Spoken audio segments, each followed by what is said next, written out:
Hammaga salom qizlar, yaxshimisizlar? Bugun menyuda oddiygina domashniy lag'mon. Xamirini tayyorlab olamiz birinchi, keyin hamma narsani mayda kichkina to'rtburchak qilib to'g'rab, yaxshilab qovuramiz. Yaxshilab qovurganimizdan keyin tomat solib, keyin lublo solamiz. Bir piyola to'ldirib soldim. Lubloni qanaqa adabichada aytishadi men bilmayman. Buxorochasida lublo deyiladi. Bilsalaringiz yozib ketinglar. Mirimdan mana shunaqa katta lag'monlar kesib qaynatib oldim. Qaynagandan keyin bir sovuq suvga solib, keyin quruq idishga olib, uni yaxshilab yog'rab qo'yish kerak, bo'lmasam yopishadi. Orada pomidor bodringdan salatam qilib qo'ydim. Qachon magazinga borsam shu issiqqina buxanka kelgan bo'ladi. Olmayman deyman, lekin issiqligini, yumshoqligini ko'rib yana havasim kelib olaman.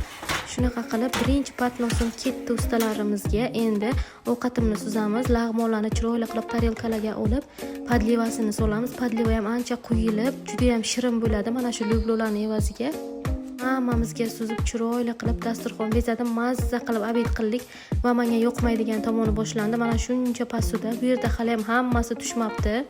Qozonlar, skоворodkalar hamma yo'g'im pasuda bo'lib ketgan edi. Stollarimni usti un bo'lib hamma joyni yig'ishtirdim.